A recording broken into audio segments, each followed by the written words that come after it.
Hi, and welcome to Hanover Fire and Casualty Agent Training. Today we're going to take some time to walk you through the new quote and new business entry system. I'd like to introduce Maxine Chapman, who is our senior underwriter. All right, Maxine, over to you. Welcome to Hanover Fire and Casualty webinar. I am Maxine Chapman, Senior Underwriter and Underwriting Manager here at Hanover Fire. And we are so excited that you've chosen to take some time out of your schedule today in order to join us. Today we will be, just to go over the agenda, we will review logging in, quoting, creating an application, completing an application, and making an online payment. If you can see my screen, you'll notice that I'm on the Hanover website, Hanover FNC. Username and password are already entered. We're just going to hit that login button. And at the top, there are several tabs. We're going to select the quote tab for training today. On the quote screen, the today's date automatically pre-fills as the effective date. You select the state for the property address. And here you, on the drop-down, you'll see that the products that we have available are listed. I just want to show you something really quick. This is our renter's form, which is also our contents policy. And you'll see how in just a quick minute you can complete that quote. Very limited information is required. For training, we're going to work on the vacant product. It does have some unique features that I would like to highlight. So the product drop-down, we're going to select vacant seasonal. The dwelling program on the drop-down, we're going to select vacant. And the policy term, a unique feature of our vacant is you do have an option for a 3-month, 12-month, or a 6-month policy. We're going to do the 12 months today. Now on the left side, this is where you enter all of the information specific for the property address. You can select the drop-down as you go through each field. Dwelling under construction, we're going to select no, construction type, frame.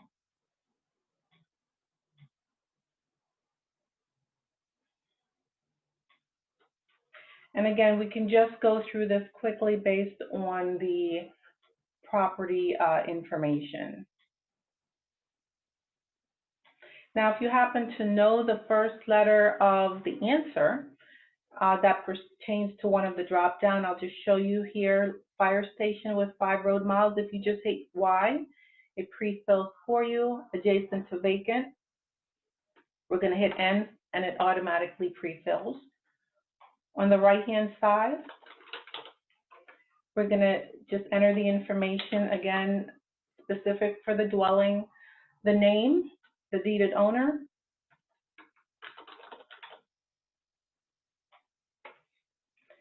we do ask for the customer's cell phone number in this case, possibly the power of attorney, maybe a daughter or son who is handling the affairs of the estate.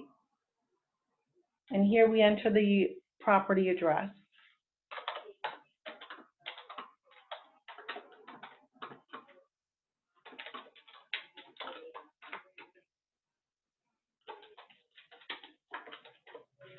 And once the zip code is entered and you just tab forward, you will notice that the county is right here. You can just select the county from the drop-down. And we just enter the dwelling value here. We do have for the vacant program and our other programs where low valued homes, we do accept those. So 20,000 value for the home, the drop down here, other structure. You can either select no for coverage or just the automatic 10%. The personal property coverage is a basic 10,000. Loss of use, 20,000 of the dwelling value. The drop-down for personal liability. You have the option of having none, or when you select the drop-down, you see the three options that are here for personal liability. Same thing for medical. You could select none, or the three options that are here. The deductible pre-fills with the 1,000, but all of our options are here at the drop-down. Extended coverage, that's automatic. Equipment breakdown, again with the drop-down you can see what's available. You can select no, or you can just keep the equipment breakdown if there are refrigerators, washer and dryers that are in the vacant property. Equipment breakdown is covered for those items. Vandalism coverage, same thing. We're going to select yes, just to give you an idea as to what you will see. Once all the information is entered for the property address, we're going to hit validate on the bottom right. You have your annual premium, $465. You'll notice right below the vandalism coverage, there's a security gauge zone, which is a 2. That's specific for the property zip code. So a 1 and a 2, you can definitely have the vandalism coverage. Security gauge code of 3, that comes to the underwriter to review, and a 4 and a 5. Unfortunately for that area, the vandalism coverage would not be available. So that's it for the quote. Pretty simple. To move forward with the application, on the bottom, we're going to hit the Create an App. This is going to take us right where we need to just enter all of the information for the application. Here, if for the mailing address, we want to use the property address. Say the executive of the estate lives close by, he or she is going to check on the property daily, and they can just grab the mail. We can use the property address. The phone number, we're just going to move that over to the cell phone number, which is what we want. As we move forward, we are looking to update the quoting screen and the application screen so that only the pertinent information is required to be entered.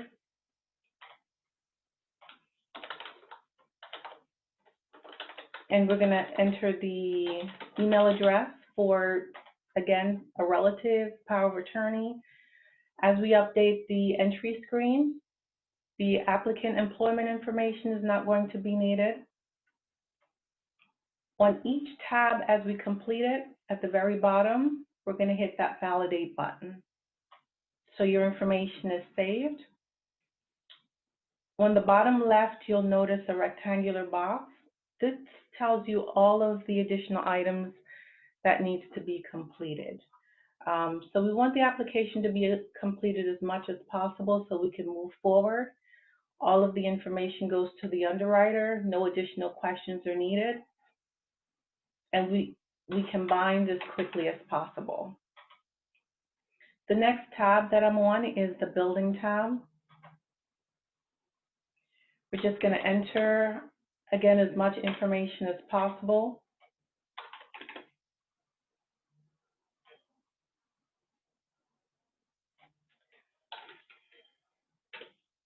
We also have the drop-down menus for these items, the different fields that you can select from.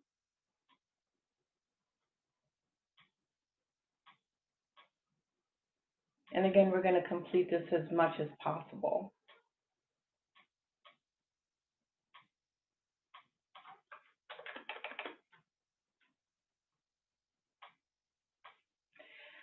On each tab, we're going to go ahead and hit that validate button.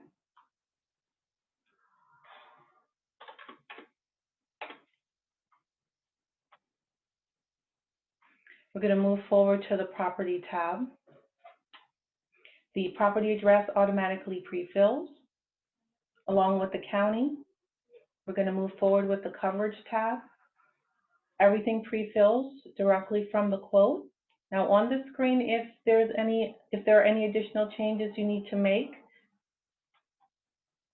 if you wanted to change the property value to $30,000, you would just change it here and hit the validate button. Mortgagee tab on the left-hand side, if there is a mortgagee on the property, you would enter that information. The additional interest tab. On the drop-down, you have many options here. Just so that it's as specific as possible, we're going to select power of attorney, since it's in a state of, just for training purposes.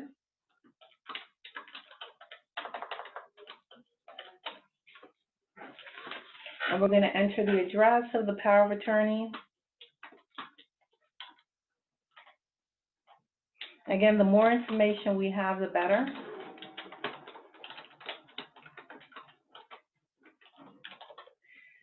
The cell phone number for the additional interest would be great. And we're going to hit that validate button at the bottom. The general tab, this is where you're going to find all of the underwriting questions. Again, as we continue to update the application entry screen, we're going to make sure just the pertinent information are on all the different tabs. You hit that drop down and you can just move forward and answer the questions. If you happen to answer yes, there's an explanation box that comes up.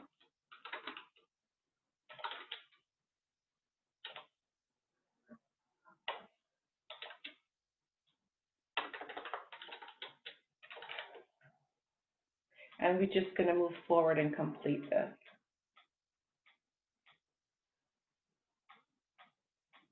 Or if you just want to, now that you're familiar with the screen, if you just want to hit no, if the answers are no, going down, you can do that as well. And we're going to hit that validate button at the bottom. The loss history tab here at the drop down. If there is a loss and you select yes, you do have to enter a loss description.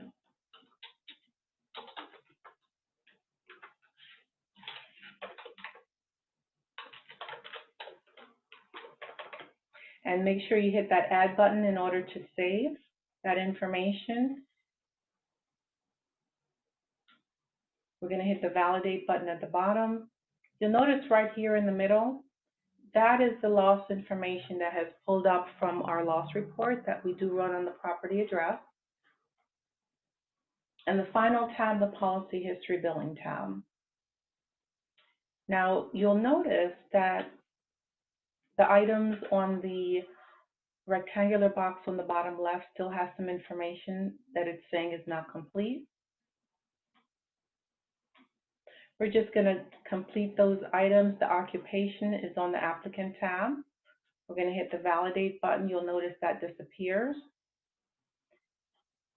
Mailing address usually would not equal property address in a vacant. That makes sense, but the power of attorney checks on the property every day, so we're going to leave that. The other items, that there's a lapse in coverage. We have no issues with taking lapse in coverage or no insurance on a property, so we're going to leave those as well. And here, the last one, please attach a photo. So let me first show you that on the bottom, it gives you the submit button. If we go ahead, I'm going to show you how to upload a photo. That's going to clear out where it says that a photo is required.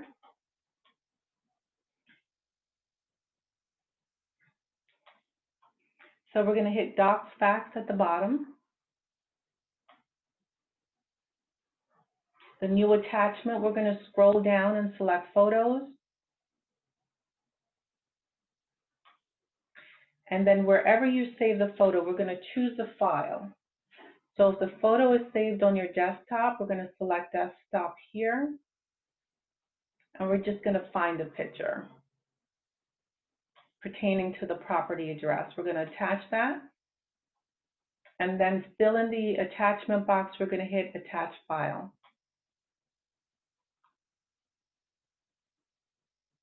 If you scroll up just a little bit, you'll see that your photo is right there for the underwriter to review. We're going to close out of this box for now, and we're going to hit that Validate button.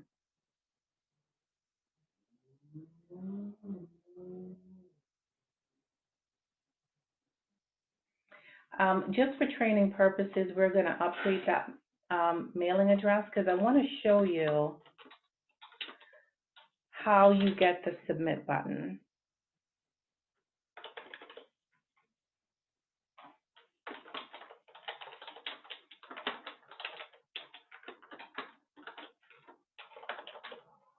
And we're going to hit Validate once we update that mailing address, and we updated it on the Applicants tab. Hit Validate, and you'll notice the Bind button is right there. So we're going to hit Bind. And once you've found the policy, you can apply the money. The binder is right here. If it's going to be mortgagee bills, you can print that off for the mortgagee to fax or mail to the mortgagee. We're going to scroll down a little and hover over the Print tab. And this is where you can select to print the application. You can also get another copy of the binder or get a copy of the invoice. We're going to do invoice right now. You can print that off. Again, if it's mortgagee bill, you can send that to the mortgage company, or if the customer wants a copy. We're going to go back down to the Print tab, the Print button, hover on Application, and here we have the application we can print for the customer to sign. I'm going to show you the 2 pages that are required signature for the application, page 6, the exclusion page, and page 7 for Ohio, the appointment of proxy. We're going to come out of the application, and if we scroll down a little bit just to get that Docs Fax button again, we're going to hit Docs Fax, and you'll see on the left side, existing attachments, the photo is there that we uploaded, the binder, and also the application.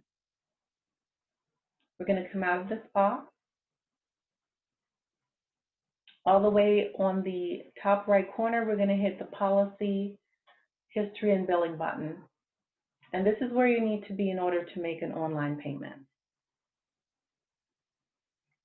You may notice the action item in the middle. These are all the items that the underwriter will be reviewing.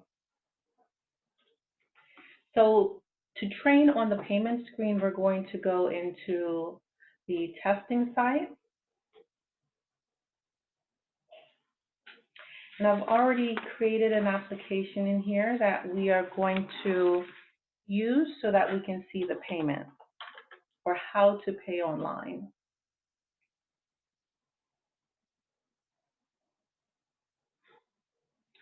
So it takes me right to the Policy History Billing tab. And right in the middle of that area, we're going to select the Make Setup Payments.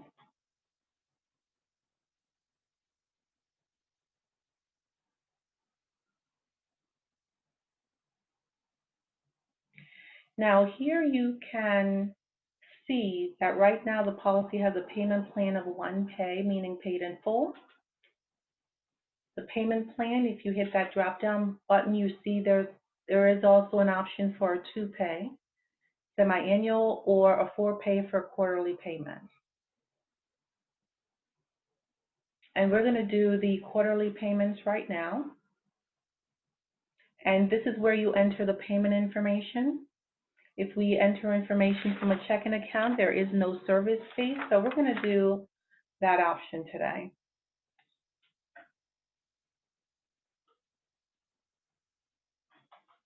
And we're going to here's the box that pops up where you enter the accounting information.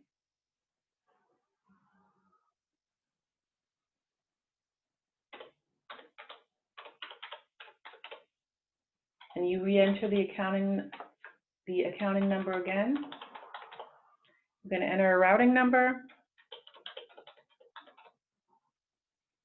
And then we're going to save the payment information.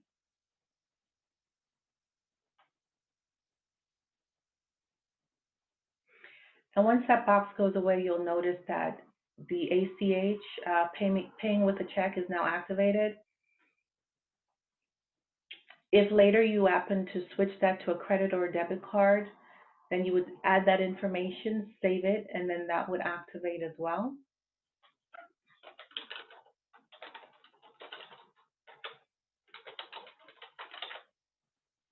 And we're going to go ahead and enter the payment.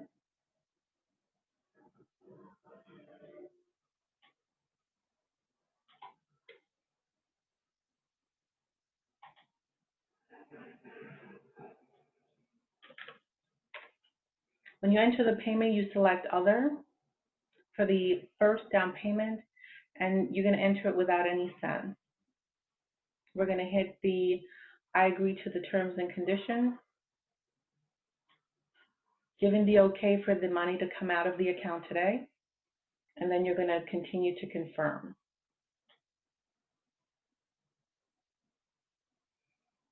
And this is the screen where you make another confirmation. I would definitely pay attention to the amount just to make sure that's the correct amount for the down payment, and then you hit the make a payment.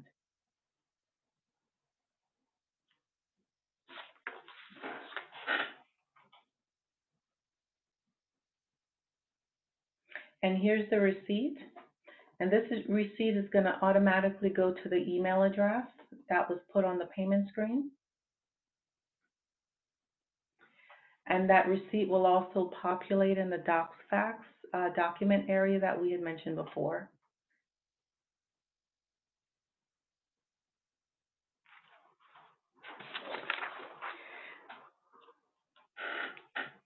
So Hanover and Fire Insurance Company, we are always here.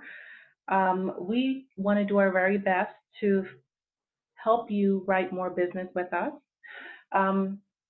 So today what we have done is how to log in, how to quote, how to enter an application and complete an application, and also how to enter the online payment.